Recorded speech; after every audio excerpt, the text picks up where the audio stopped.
Mesdames, Messieurs, fidèles téléspectateurs de la belle radio et télévision, la chaîne panafricaine internationale, bonsoir et bienvenue à ce numéro de la Tribune du mardi, un numéro consacré à la riposte économique du continent, le continent africain qui a mis en place via l'Union africaine une task force stratégique pour pouvoir mobiliser des fonds afin de soutenir les économies du continent et de les aider face à cette crise sanitaire provoquée par le Covid-19. Et pour discuter de ce thème, nous allons avoir en ligne d'Abidjan en Côte d'Ivoire Sédik Abba, qui est journaliste indépendant, analyste des questions géostratégiques africaines. Nous aurons aussi probablement Paul Kananoura, président de l'Institut Mandela, qui est à Bordeaux en France, Ousseynou Nargueil, journaliste, éditorialiste, fondateur du site d'information en ligne sénégalais tract.sn, et sur ce plateau, Lagrange Simenou Agnampé, qui est directeur du cabinet Lige Council et diplomate. Bonsoir Lagrange. Bonsoir Aziz et bonsoir chers téléspectateurs.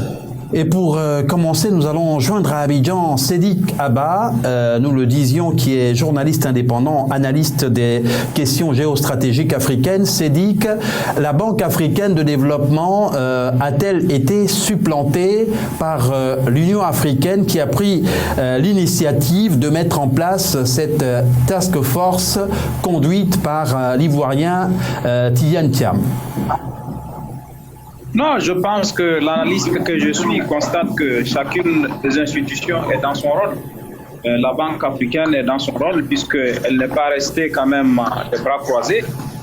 Elle a pris des initiatives importantes dans la création d'une facilité de réponse rapide au Covid, dotée de 10 milliards de dollars, en plus d'une autre initiative qui était la levée d'un emprunt obligataire de 3 milliards de dollars sur le marché financier.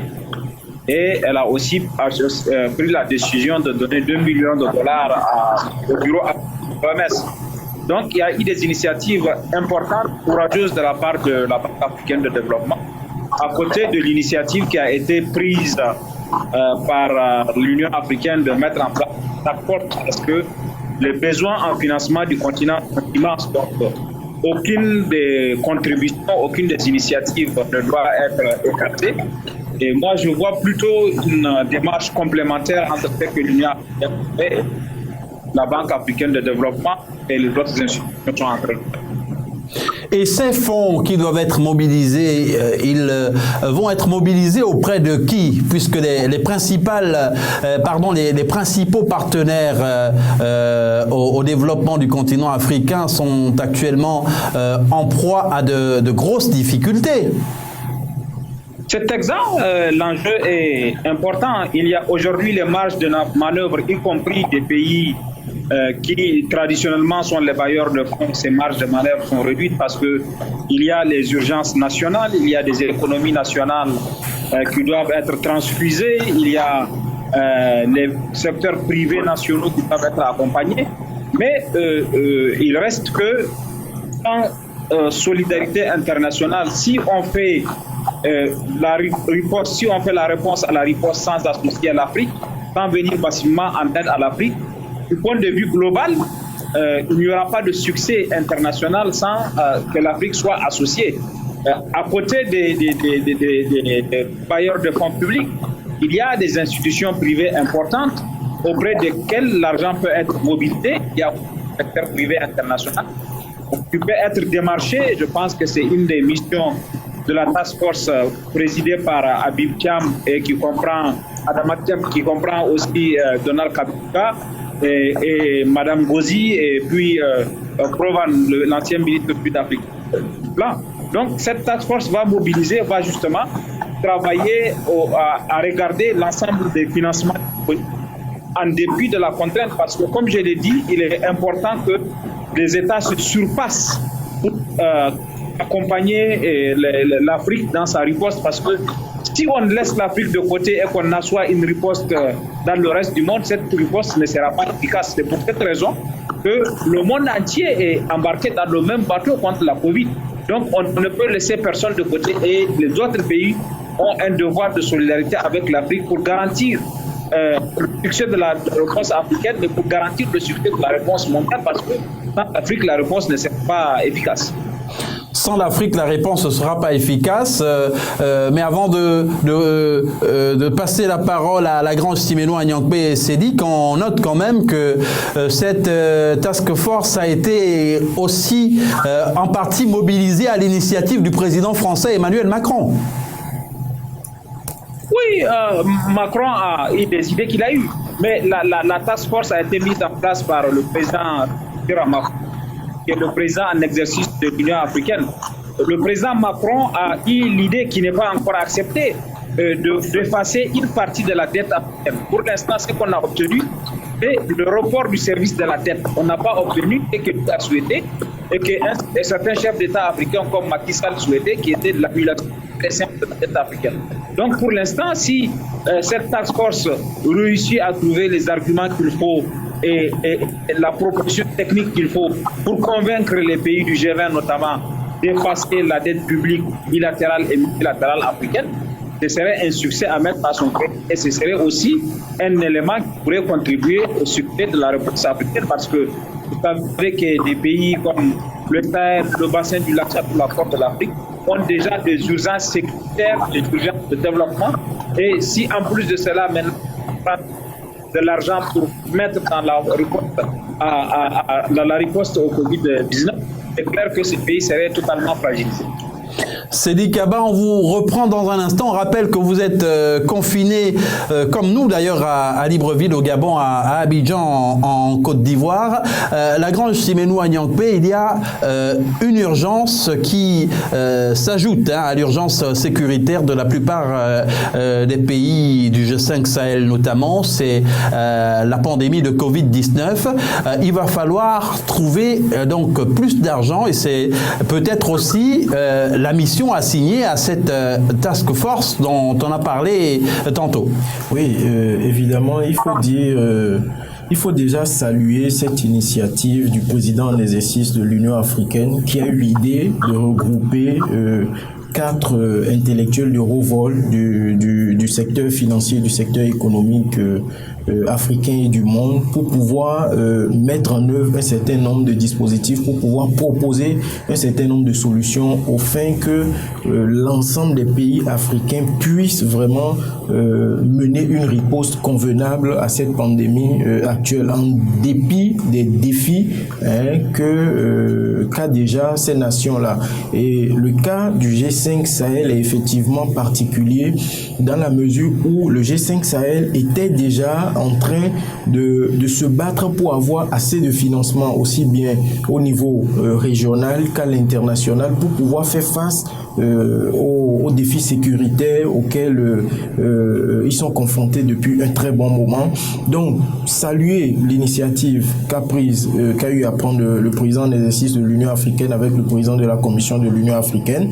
Et cette task force également a aussitôt mettre en œuvre un programme dont nous sommes en train de voir les fruits, parce que il est difficile de décaisser de l'argent, de mettre à disposition des États, des nations, des fonds assez colossaux pour permettre un certain nombre d'initiatives dont la riposte à la pandémie. Les pays africains ont eu le temps de se préparer, mais n'ont pas vraiment fait ce qu'il fallait faire, parce que de décembre à mars, on aurait pu faire pas mal de choses pour pouvoir avoir de l'avance au niveau de la riposte, mais cette task force a proposé, et le leader de cette task force là, le premier responsable Tidiane Thiam a proposé que l'on puisse avoir un moratoire sur les dettes des pays africains, sur le service de la dette, afin de permettre à ces pays là non pas d'avoir directement de l'argent des partenaires financiers, mais de geler en fait le service de la dette, c'est-à-dire le paiement de cette dette là, geler ce paiement, et ce servir de ces fonds pour pouvoir mener à bien la riposte. Donc, c'est un grand pas qui a été fait, c'est un grand effort. Et je suis heureux également parce qu'il faut saluer le leadership, il faut saluer le soutien du président Macron qui a appuyé cette initiative, a appuyé cette proposition de la task force et a défendu également cette proposition-là de l'effacement, de l'allègement ou du moratoire de la dette des pays africains. Mais pour l'instant, ce n'est pas encore acquis. Non, mais certains partenaires, le FMI a non seulement débloqué des fonds pour aider ces pays, mais ils ont accordé des moratoires à certains pays, à 19 pays. Et d'autres ont été exclus. D'autres ont été exclus parce que le problème que nous avons également, le défi de l'Afrique par rapport à la dette est un grand défi. Et ce que certaines personnes n'arrivent pas à comprendre, c'est que la dette, pour l'avoir, il faut répondre à un certain nombre de critères. Et quand vous l'avez... Vous voulez parler de l'allègement de la dette? Non, pas de l'allègement, mais il y a une certaine capacité. Il faut avoir une certaine capacité. Aujourd'hui, plusieurs pays africains, jusqu'en 2020, n'ont pratiquement pas de réserve, donc ne sont pas crédibles. Il y a le problème de la crédibilité. Parce que pour aller contracter une dette, il faut être crédible. Si vous n'êtes pas crédible, mais vous allez rembourser votre dette. Mais les États africains sont perpétuellement endettés. Enfin, il y a une forme quand même de rééchelonnement des dettes qui fait que dans la plupart des cas, on a des pays qui restent étranglés par ces dettes. Justement, il faut dire que chaque nation est souveraine et chaque nation est libre de mettre en place les mécanismes auxquels juge idoine pour pouvoir accomplir et mettre en œuvre ces programmes. Mais toujours est-il qu'il manque à l'Afrique et particulièrement à certaines nations la transparence dans la gestion des ressources naturelles que nous disposons, la transparence dans la gestion et dans la collecte des services d'impôts, la collecte des impôts, parce que c'est la collecte des ressources et la capacité à pouvoir exporter qui permet à une nation de pouvoir disposer de moyens et de crédibilité pour pouvoir faire face à un certain nombre de défis. Donc, moi, je salue le travail qu'est en train de faire cette task force-là. Ils sont en train d'évoluer. Le défi est grand. Le travail à abattre est grand. Ils ont déjà fait un grand pas. Soutenons-les, accompagnons-les, encourageons-les et vivement que les partenaires aujourd'hui qui sont en train de se manifester. Mais pour l'instant, on n'en est qu'à la mise en place. Hein. On en est au balbutiement. Il n'y a pas encore de résultats. Si, il y a des résultats puisque le Ghana a obtenu 1 milliard d'un grand partenaire. Le Niger, qui est un pays du G5 Sahel, a obtenu également des millions de dollars. Je crois que le Tchad également a obtenu, le Sénégal également a obtenu. Donc, ce sont des efforts qu'ont eu à mettre en œuvre la task force pour que ces résultats-là soient probants. Ces résultats-là soient aujourd'hui la task force a déjà pu commencer à travailler comme vous venez de l'indiquer, mais on relève quand même qu'on en est au début de ce chantier titanesque. Il va falloir mobiliser davantage d'argent, surtout que pour les pays africains qui sont dépendants de l'exploitation du pétrole, eh bien ça va être très difficile en raison de la chute vertigineuse historique même du prix du baril de pétrole. Oui, effectivement, ça va être un problème, mais il faut dire qu'en dépit des efforts que fait la task force, chaque nation également a l'obligation de mettre en œuvre, de réfléchir à des mécanismes pour pouvoir asseoir une politique au fin de contrer et au fin de riposter à cette crise en interne et à l'international. C'est vrai que la chute du prix du baril du pétrole aujourd'hui va apporter un grand impact sur les pays producteurs du pétrole qui n'ont pas d'autres ressources. Quand nous prenons, je prends juste un exemple, quand nous prenons les pays comme le Gabon, le Congo, qui sont également des pays producteurs de pétrole, ces pays ont ont d'autres ressources qu'ils pourraient mettre en œuvre pour pouvoir équilibrer un tant soit peu les pertes qui seront générées au niveau de la vente du pétrole. De la vente du pétrole. Ils ont le bois, ils ont d'autres richesses qu'ils peuvent mettre en valeur. Mais cela appelle également à un travail. Cela appelle à une prise de conscience et à la mise en place de certaines équipes qui sont vraiment en mesure de faire ce travail-là. Parce que nous avons également ce problème en Afrique où nous politisons ce qu'il ne faut pas politiser. Alors, nous allons essayer de reprendre en ligne. Alors, nous avons cette fois Paul Kananoura. Vous êtes président de l'Institut Mandela et vous êtes en ligne de Bordeaux en France. La task force qui a été mise en place pour mobiliser des ressources au profit de l'Union africaine pour pouvoir relancer les économies qui sont actuellement à l'arrêt va avoir fort à faire, semble-t-il, puisqu'elle doit mobiliser des ressources dans un contexte où il y a une grosse crise économique. Oui, bonsoir Aziz. Il faut clarifier d'abord les concepts que nous utilisons. On utilise parfois en termes de dette 4 concepts. Allègement du service de la dette, annulation de la dette, moratoire sur la dette, aide pour gérer la dette. Ces concepts, ça s'appelle en finance une arnaque en fait. Comment ça se passe en d'autres termes? C'est-à-dire que le FMI, via son fonds de solidarité, fait appel à défaut à son profit afin de permettre aux États bénéficiaires de ne pas payer la dette pendant un certain temps. Et pour le cas qui nous concerne, ça sera 6 mois. Mais la dette n'est pas donc annulée, mais simplement suspendue et pendant son temps, le FMI encaisse l'argent pour le compte des pays pauvres et bénéficiaires. C'est-à-dire que le FMI ne perd rien, et encaisse les fonds au profit des pays bénéficiaires qui vont repayer dans 6 mois. Voilà la clarification que je voulais faire avant d'arriver sur le quartet des envoyés spéciaux. Clarification importante. Financier oui. et tout à fait interroge les panafricanistes que nous sommes. Qui dit financier dit profit. C'est-à-dire qu'ils voient dans l'angle financière, dans l'angle de profit, ce qui ça rapporte. J'aurais bien aimé que le task force soit aussi intégré, comment dirais-je, les politiques, les diplomates chevronnés et même la société civile pour négocier d'une manière véritable l'annulation de la dette.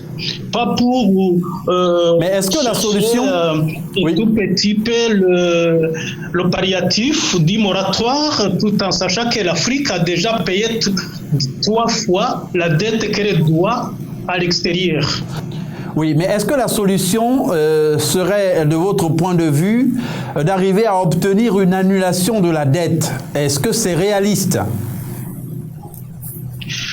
Bien, ça aussi, ça pose un problème parce que à peu près 70% de la dette est privée. Mais qui va annuler la dette d'un privé? Donc, même si on annule la dette, il y a quelqu'un qui va payer la dette.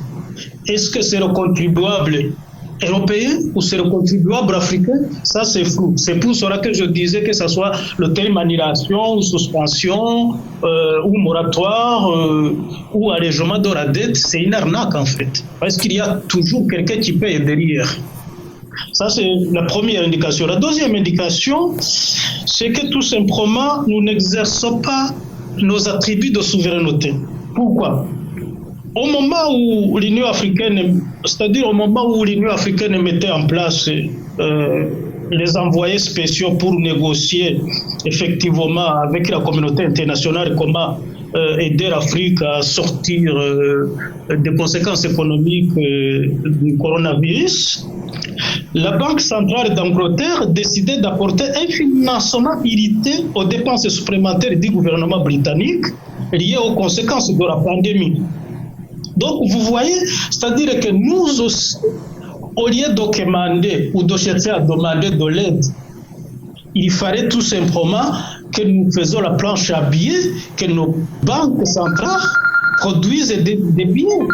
Parce que la Banque d'Angleterre, en décidant de financer d'une manière illimitée les dépenses gouvernementales et met fin à des principes fondamentaux qui régissaient l'économie aujourd'hui, l'économie financière. C'est-à-dire la première chose, le premier principe, c'était l'indépendance des banques centrales, ce qui veut dire que maintenant les banques centrales, à travers la Banque d'Angleterre, sont ou la Fed, sont au service du gouvernement. La deuxième, c'était l'interdiction pour les banques centrales de financer les États. Donc c'était ce qui favorisait la dette privée. Pourquoi nous allons vers la dette privée quand les autres sortent de la dette privée? C'est ça la question qu'il faut répondre politiquement.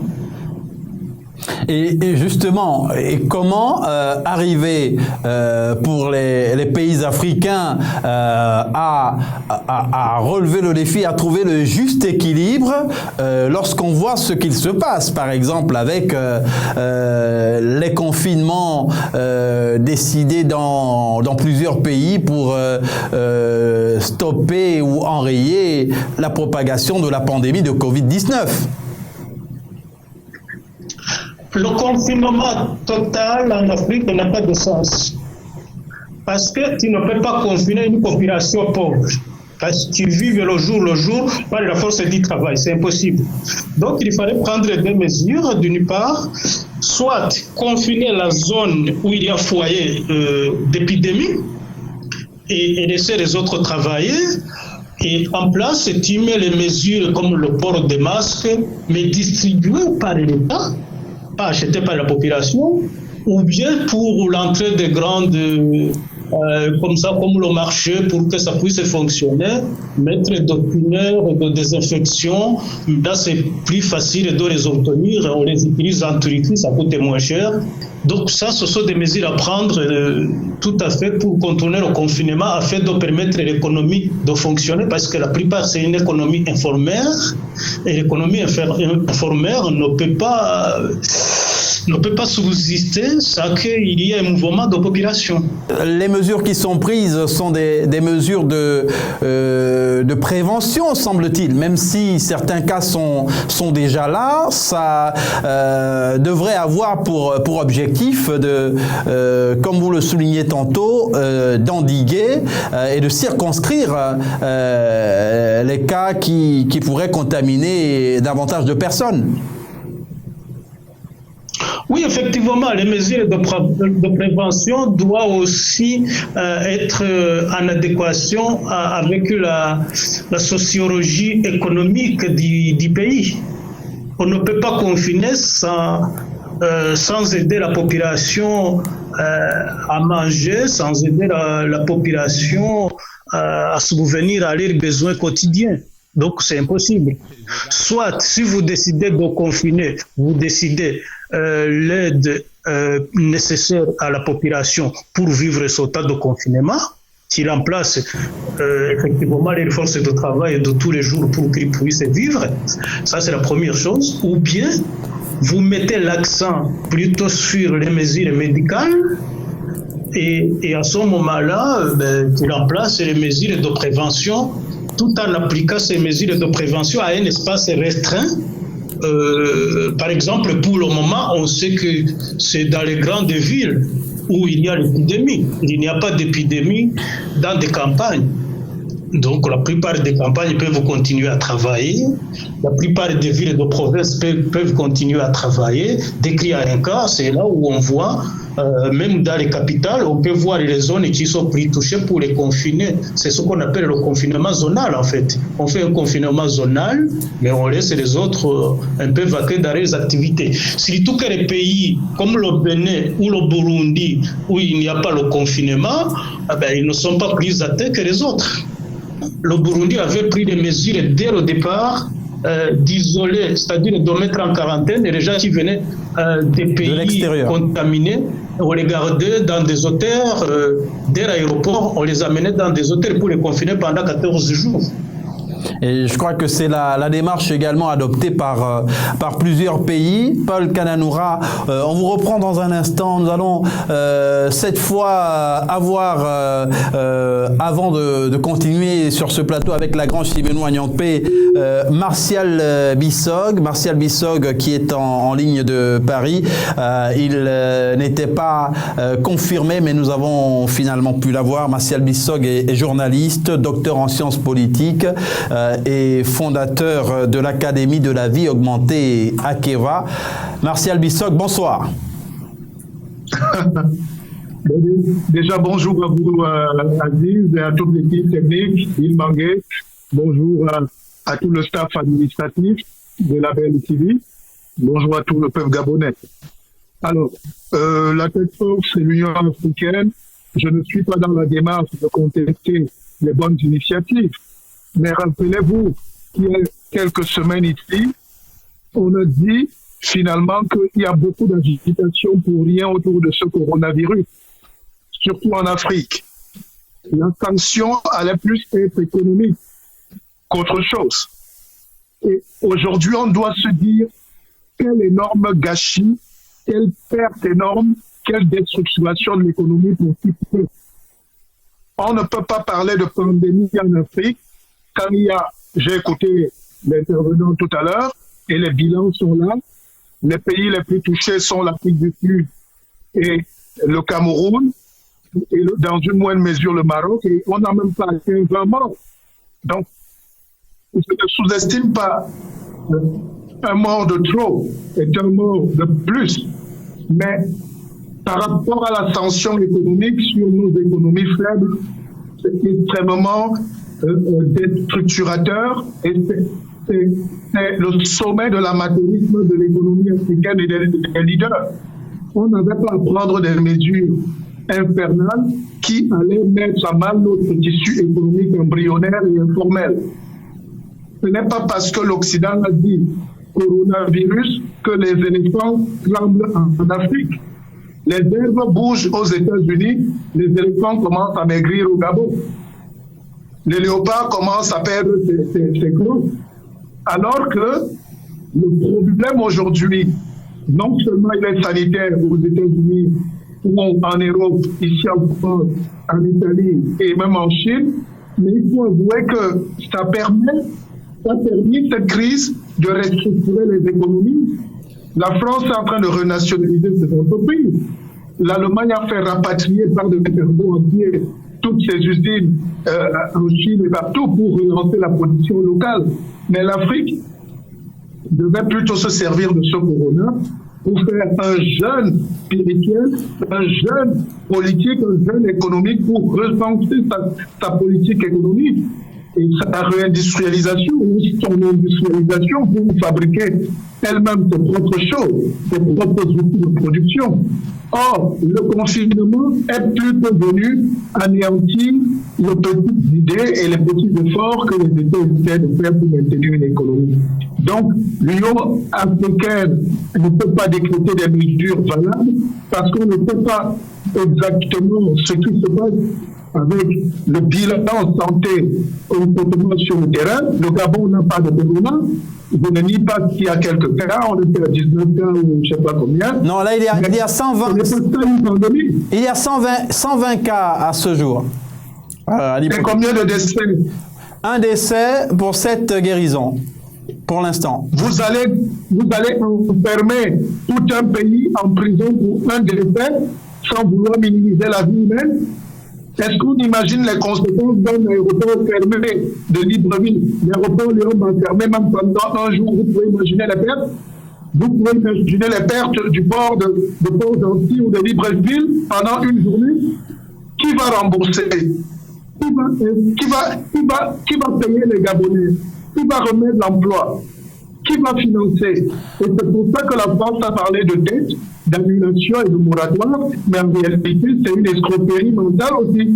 On ne fait pas un moratoire à quelqu'un qui est déjà souffrant. Si je vous dois 10 000 francs, vous me dites non, ne payez plus les 10 000 francs, mais payez 10 000 francs en février prochain, mais à 12 000 francs, ça veut dire que je vous asphyxie davantage. En réalité, il y a eu un complot économique contre l'Afrique qui essayait de se relever. Tout l'huile de palme, tout le pétrole qui est produit, tout le VA qui est produit est stocké. Et c'est pour ça que vous voyez que l'Afrique, qui a une économie de rente, est en train de souffrir parce qu'elle ne peut plus vendre. Martial Bissog, il y a la réalité, peut-être que la psychose a gagné les esprits, mais est-ce que ces décisions qui, pour certains, notamment, ont été prises à la hâte par les gouvernants de certains pays, ne l'ont pas été surtout parce qu'une certaine peur a envahi les esprits?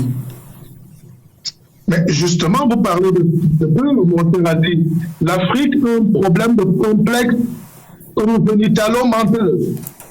Ce n'est pas parce qu'on a crié Corona qu'on doit dire Corona aussi en Afrique. On devait mettre des stratèges, des intellectuels africains, un comité de veille stratégique pour la guerre économique et analyser les forces et les faiblesses et analyser les tenants et les aboutissements avant de prendre des mesures.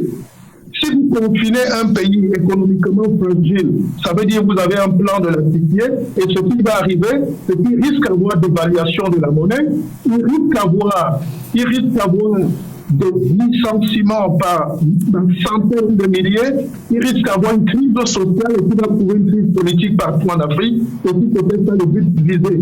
La France est un grand pays qui peut fonctionner en automation pendant 20 ans.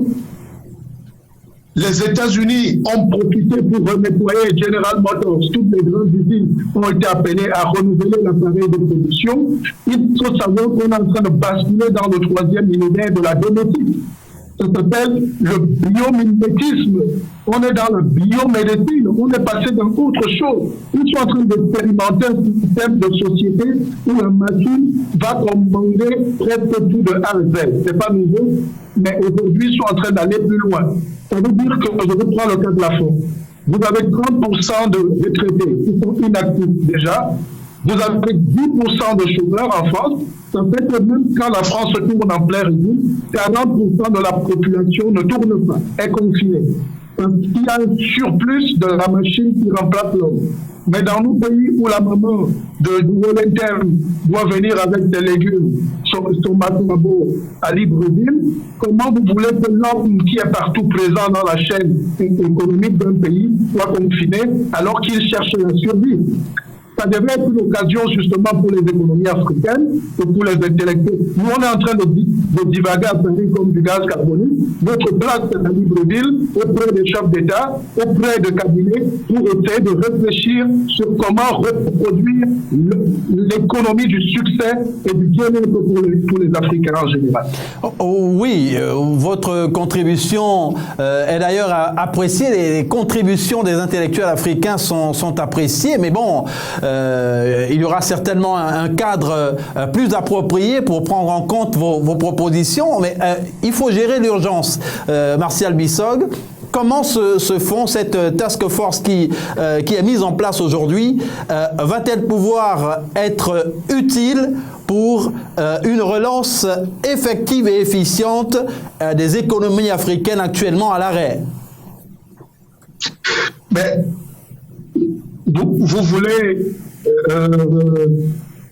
vous voulez qu'on comprenne les Africains pour de la fin de 6 semaines à chaque fois?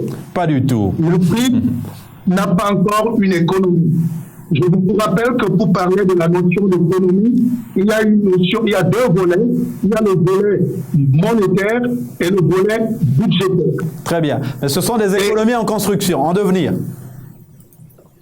Exactement. Tous les pays africains n'ont pas encore d'économie. Il n'y a aucun ministre de finances en Afrique. Parce que pour parler de finances et d'économie, vous avez un levier budgétaire et un levier économique. Le levier économique, c'est ça qui a support la monnaie, et notre monnaie est décidée non pas dans les banques centrales, la BEAC et autres, mais à Paris. Et de l'autre côté, on ne peut pas avoir une économie budgétaire. Donc, comment gérer les budgets, les réassorts, les investissements et même. Donc, la taxe forte ne peut pas apporter, on n'a pas de planche à dire. Voilà. Et tant que vous n'avez pas la planche à billets, vous ne pouvez pas décider de contrôler la chaîne économique en injectant du flux et en relançant la production. La production est embryonnaire. Nous avons en Afrique une économie de rente depuis l'indépendance.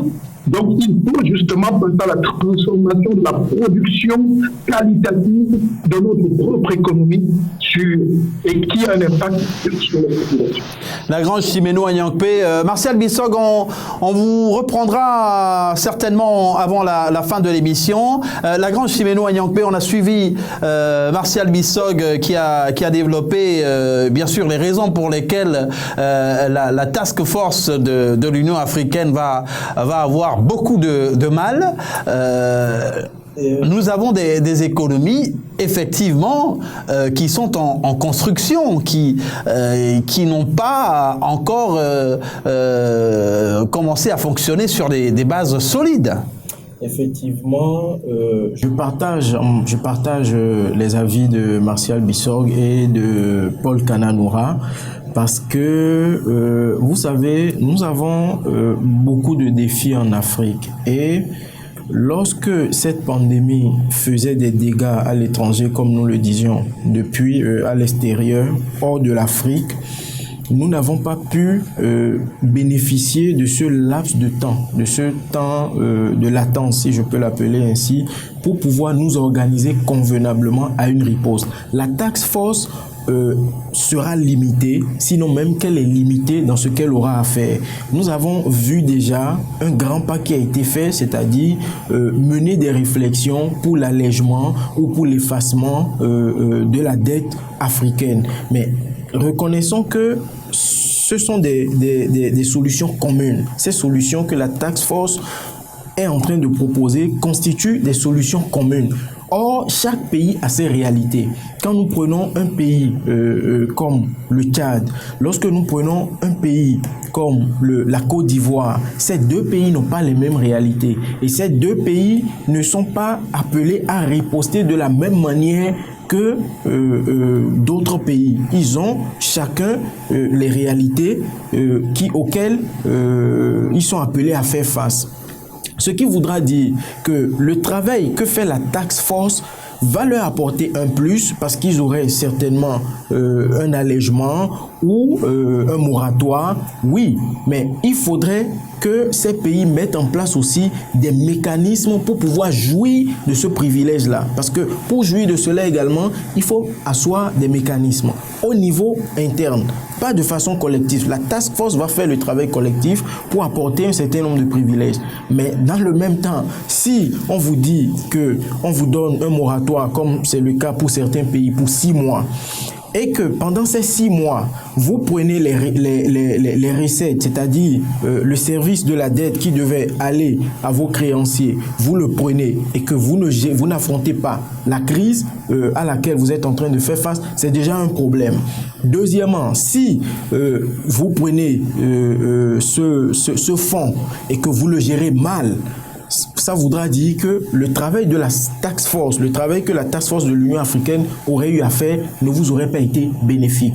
Par contre, si vous mettez en place des mécanismes qui vous permettent de mettre à profit ce privilège-là pour revoir les fondamentaux des secteurs sanitaires et des secteurs économiques aussi, pourquoi pas le secteur du transport par exemple, vous mettez en place des mécanismes pour vraiment asseoir des politiques qui permettront à ce qu'après la crise, le fait que vous ayez bénéficié de 6 mois de moratoire vous aurait permis d'acquérir du matériel qui vous permettra d'affronter d'autres crises. Je ne sais pas si vous voyez un peu. Vous en aurez bénéficié. Justement, donc, mais il y a un problème structurel au niveau des économies africaines.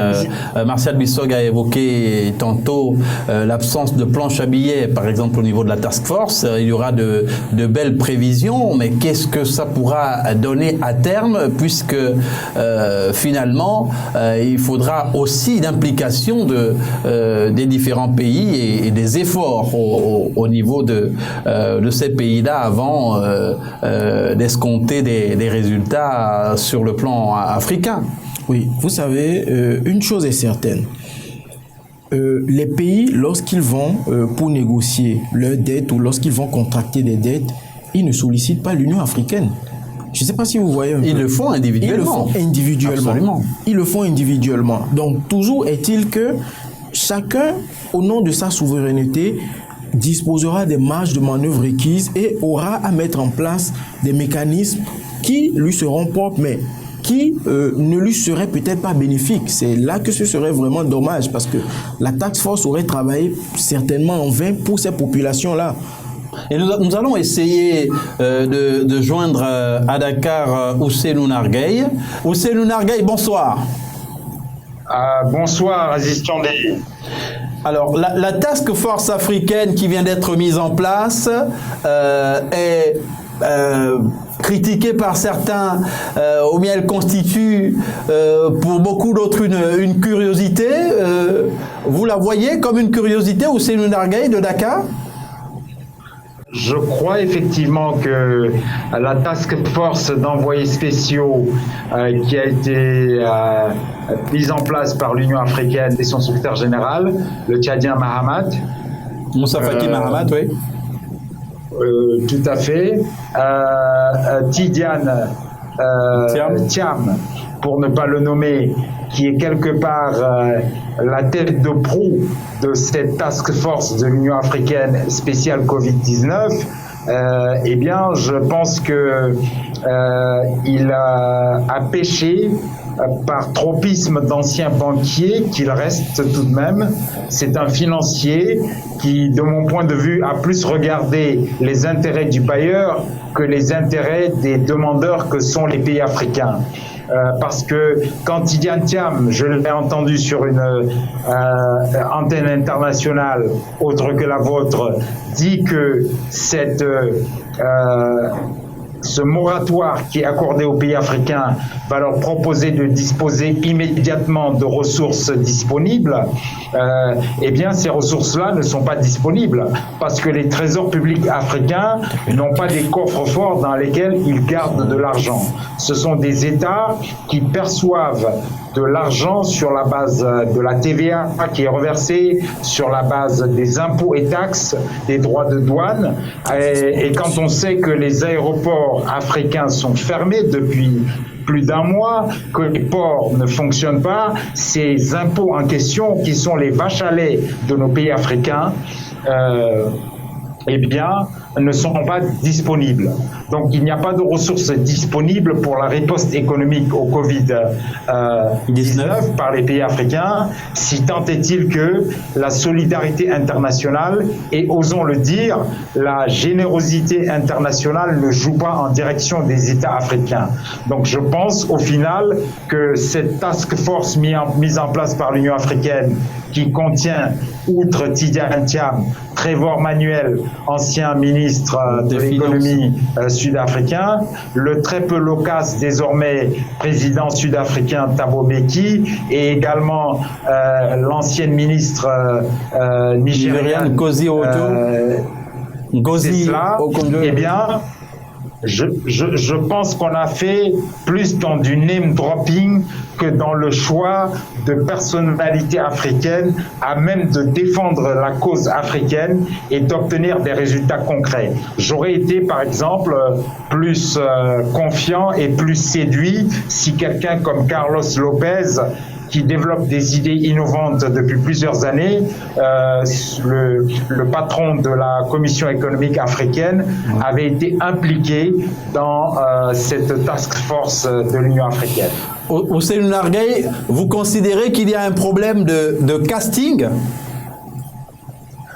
Je considère qu'il y a un problème de casting dans le sens où on est allé chercher ce que j'appelle des divas, où on a fait dans du name dropping, on a, j'allais dire, recruté des gens dont les noms fait beau sur le papier, mais je ne pense pas que l'ancien banquier, bien qu'il ait été présenté comme ancien ministre ivoirien, ce qu'il n'a pas été depuis plus de 20 ans, depuis 99, je ne pense pas que l'ancien ministre Tidiane Thiam, qui nous vient de Prudential, qui nous vient du Crédit Suisse comme banquier soit le plus à même de tenir le langage en faveur de l'Afrique.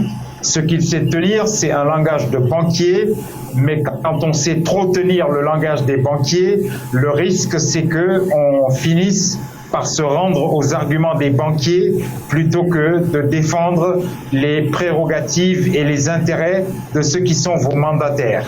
Oui, mais est-ce que le carnet d'adresse de ces banquiers ne peut pas être profitable aux pays africains? Je pense que la fonction fait l'organe et que dès qu'on est président d'un pays africain, dès qu'on est, comme il l'est, secrétaire général, enfin président de la commission de l'Union africaine, le Tchadien Mahamat, dès qu'on est à ces positions-là, on dispose d'un carnet d'adresses. Il est à votre service, il est à vos pieds, ce carnet d'adresses-là. On n'a pas besoin de gens qui auraient constitué un carnet d'adresses de lobbyistes pendant 20 ans. On n'est plus dans ce monde-là. Le monde aujourd'hui, il a changé.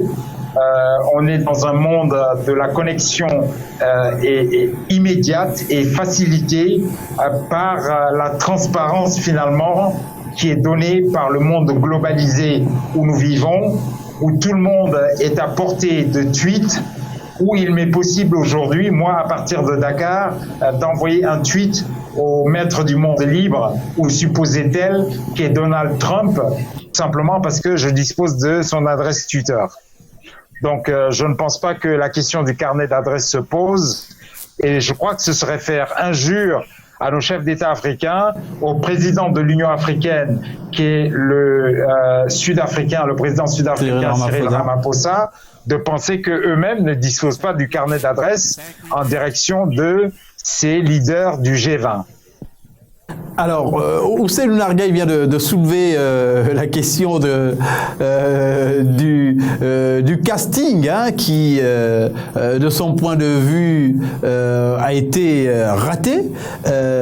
Lagrange Siméno Nyangpe Aziz, je ne partage pas cet avis. Je dirais pas que le casting a été raté parce que ni vous, ni moi, et ni lui ne connaissons pas les conditions dans lesquelles ce casting a été fait. Et on ne peut pas demander à un gynécologue de faire le travail d'un pédiatre. Ceux-là qui ont été sélectionnés, ceux-là qui ont été retenus pour faire ce travail-là et qui ont accepté de le faire sont des spécialistes d'un domaine particulier. Le président de la commission... Oui, mais ce sont des banquiers quand même. Le président de la commission de l'Union africaine est un diplomate, à mon humble avis. Le président en exercice de l'Union africaine, de la conférence des chefs d'État de l'Union africaine, est un homme politique et une autorité politico-administrative.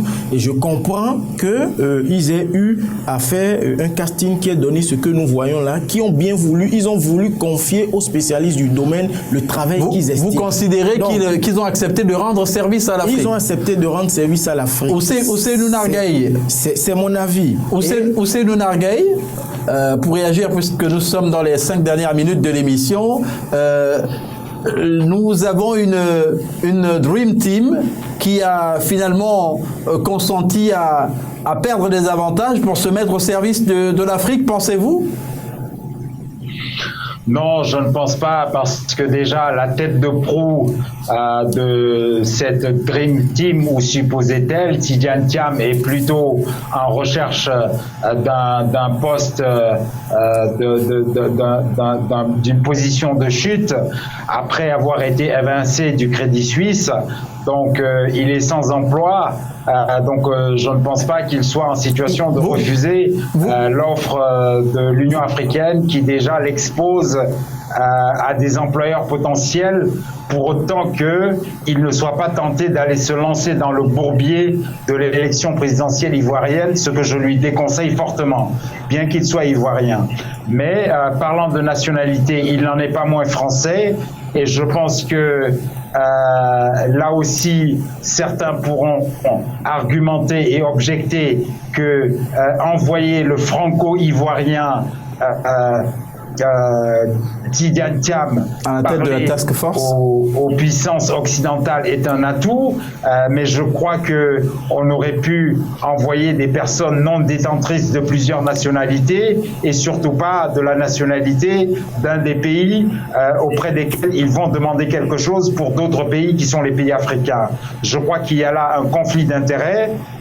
Je pense qu'il y a là matière à ce que la souveraineté africaine ne soit pas suffisamment défendue et portée telle qu'elle devrait l'être de manière véhémente, avec des arguments tranchés, parce que finalement, cette question de l'annulation de la dette africaine, elle n'est pas qu'une question financière, elle est aussi une question, j'allais dire, idéologique, parce qu'il vous souvient qu'il y a quelques années, certains ont agité la question de réparation pour l'Afrique au titre de la... Alors on a perdu en ligne Ousseynou Nargueil qui n'est pas du tout tendre avec la task force mise en place, mais c'est son opinion. Sédik Kaba pour conclure, Sédik, à l'instant il y a eu Ousseynou Nargueil de Dakar qui a émis des réserves par rapport au casting pour le choix des personnes qui animent cette task force africaine contre le Covid-19. J'ai écouté avec beaucoup d'intérêt les reproches qui sont faits à la task force. Mais je pense que sur certains points, sur beaucoup de points, je ne partage pas ce qui a été dit. Parce que les profils sont différents. Il y a le banquier, mais il y a aussi quelqu'un comme Kaberuka qui est plutôt dans la connaissance du développement de l'Afrique pour avoir été président de la Banque africaine de développement pendant 10 années. Et ça lui a permis de connaître quand même les préoccupations en termes de développement de l'Afrique, ou M. Trevor qui a été ministre du plan et de la planification pendant longtemps, ou Mme Bozi qui a aussi été ministre, qui a été d'abord pendant longtemps une des plus importantes personnalités de la Banque mondiale avant d'être ministre des Finances du Nigeria. Donc les profils sont différents. Je n'ai pas de préoccupation particulière avec le casting. J'attends que cette force obtienne des résultats, qu'elle se mette. Et pour moi, déjà, sa mise en place est une avancée parce que pendant longtemps, l'Afrique a plutôt donné le sentiment de partir en ordre dispersé. Chaque pays va de son côté, chacun fait sa propre boutique. Mais là, on a une force qui va coordonner l'ensemble de la demande africaine, qui va la présenter. Et j'attends de la juger au résultat. Elle n'a pas, de mon point de vue, en tout cas en ce qui me concerne, un préjugé défavorable. J'entends de voir ce qu'elle fera. Et je pense même qu'elle peut faire quelque chose d'utile. Maintenant, au-delà de l'urgence, il faut penser à l'après-Covid. Il faut tirer les enseignements du Covid-19 pour voir comment on peut mieux bâtir les économies africaines, à la fois en termes financiers, comme il a dit, en termes financiers et monétaires, mais aussi en termes de paradigme économique de notre continent. Sédik Kaba, merci. Je rappelle que vous êtes journaliste indépendant, analyste des questions géostratégiques africaines et que vous étiez en ligne d'Abidjan tout au long de cette émission. Vous étiez en ligne d'Abidjan. Vous êtes en confinement. On espère que ça se passe bien, le confinement. Oui, tout va bien, tout va bien. C'est pas le confinement total, et c'est un confinement adapté aux réalités de notre continent, et c'est tant mieux.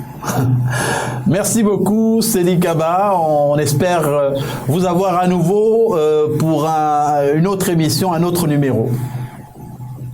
Ça sera avec plaisir. Merci.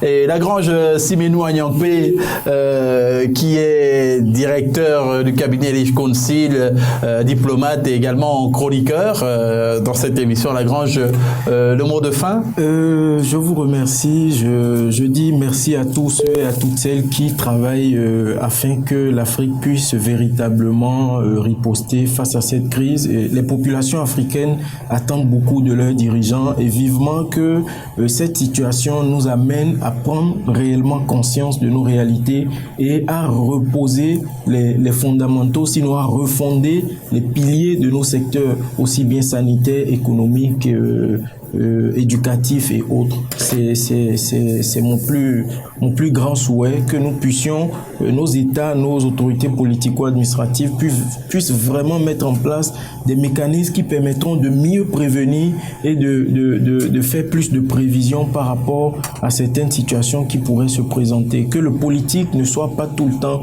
mis au devant, mais que l'on fasse également appel à des techniciens pour leur confier les responsabilités qui pourront permettre aux populations africaines d'avancer et d'être plus en paix et plus épanouies. Merci. Alors, Martial Bissog, en 30 secondes, la conclusion.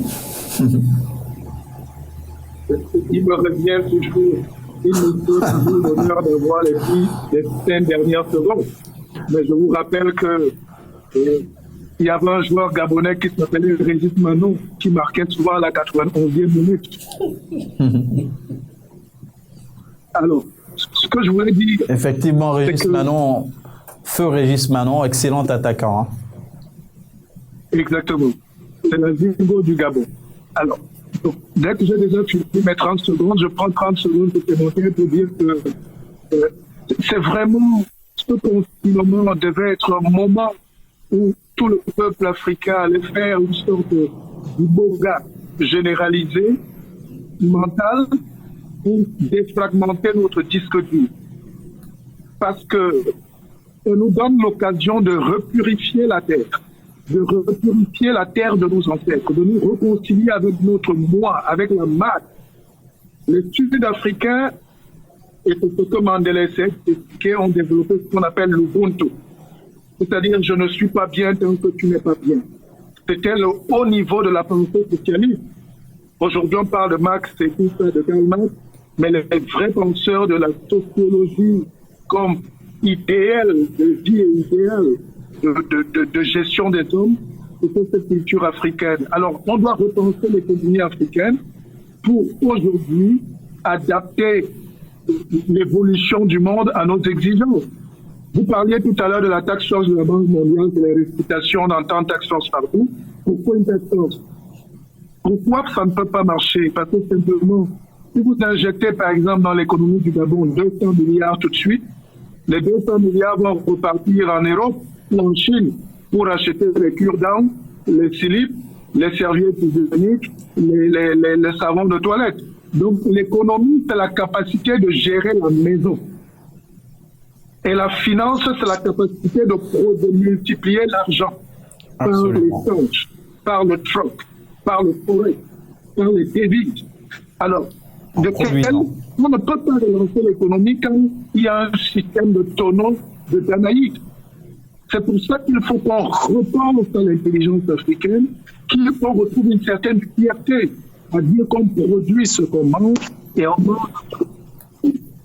Toutes les économies européennes sont en train d'être restructurées. La France a fermé ses frontières jusqu'en septembre parce qu'ils peuvent vivre en autarcie. Ça a permis de relancer l'économie européenne. L'Allemagne, pareil. Mais le Gabon ne peut même pas fermer ses portes pour 10 jours.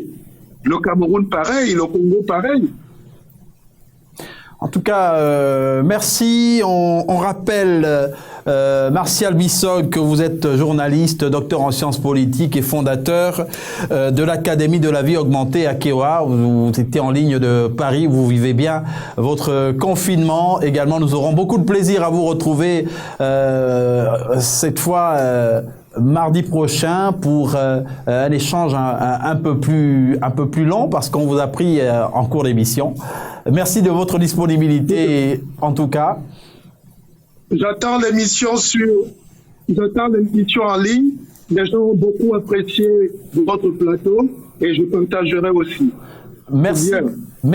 Merci beaucoup Martial Bissog et très bonne fin de soirée en France, hein, très bonne continuation dans ce confinement. On espère qu'on viendra tous ensemble. On est confinés, on lit, on profite pour lire, on profite pour écrire.